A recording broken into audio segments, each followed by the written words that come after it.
વિશ્વની સૌથી મોટી પાર્ટી ભારત દેશમાં જેમના 10 કરોડથી વધુ પ્રાથમિક સભ્યો છે એ ભારતીય જનતા પાર્ટીનું 2024નું સંગઠન પર્વ છેલ્લા 3 માસથી ખૂબ જ ઉત્સાહભર્યા વાતાવરણની વચ્ચે ચાલી રહ્યું છે।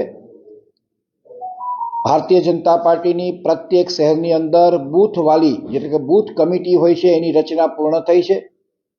ત્યાર પછી મંડળ એટલે કે વોર્ડ એ વોર્ડના પ્રમુખોની પણ નિમણૂકની પ્રક્રિયા પૂર્ણ થઈ છે અને હવે દરેક જિલ્લા અને મહાનગરના અધ્યક્ષોની વરણીની પ્રક્રિયાનો આજથી પ્રારંભ થાય છે। આજે રાજકોટ મહાનગરપાલિકાની વાત કરું તો રાજકોટ મહાનગરપાલિકાના પ્રમુખ પદ માટે ઉમેદવારી પત્ર ભરવાનો આજનો દિવસ છે। દરેક શ્રેણીના કાર્યકર્તાઓ આમાં પોતાનું ફોર્મ ઉમેદવારી પત્રક ભરી શકે છે। માત્ર નિયમોને આધીન એટલે કે 3 વખત સક્રિય સભ્ય પદ ધરાવતો હોવો જરૂરી છે।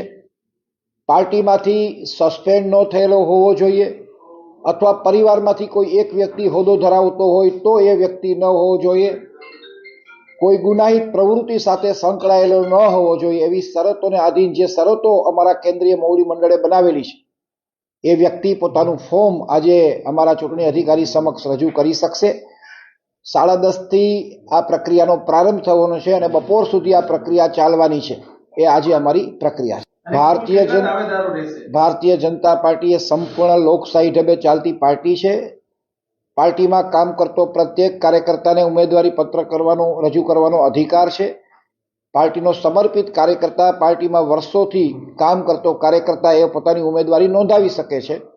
એટલે દરેકને પાર્ટીનું આહવાન છે કે તમે ચોક્કસ પોતાની ઉમેદવારી નોંધાવી શકો। સેન્સ પ્રક્રિયા આમાં નથી હોતી, માત્ર સંકલન મળશે અને સંકલન મળ્યા પછી એ ચૂંટણી અધિકારી છે એ પ્રદેશ સમક્ષ પોતાનો રિપોર્ટ રજૂ કરશે। પાર્ટીની વ્યવસ્થા છે, આમાં સીધો સમાજનો સંબંધ હોતો નથી, આ માત્ર પાર્ટીની પ્રક્રિયા છે। ચોક્કસ આમાં ઉંમરને પણ બાદ નથી, કોઈ પણ ઉંમરની વ્યક્તિ પોતાનું ફોર્મ રજૂ કરી શકવાનો છે। ચૂંટાયેલો પ્રતિનિધિ હશે એ પણ પોતાનું ઉમેદવારી પત્ર રજૂ કરી શકશે અને સંગઠનમાં કામ કરતા લોકો પણ પોતાની ઉમેદવારી રજૂ કરવાના છે। એવું અત્યારે ચોક્કસ કહી ન શકું, એ તો સમય જ બતાડશે। એટલે થોડો સમય રાહ જોવો એ સારામાં સારો જવાબ હોઈ શકે। ચોક્કસ મારી પણ હું ઉમેદવારી ચોક્કસ રજૂ કરવાનો છું। નિર્ણય પાર્ટીએ લેવાનો છે, એ વ્યવસ્થાનો ભાગ છે। तो व्हाट्सएप, ट्विटर, फेसबुक, इंस्टा जहाँ भी आपका अकाउंट है, इसे शेयर बटन के द्वारा वहाँ पर शेयर करें।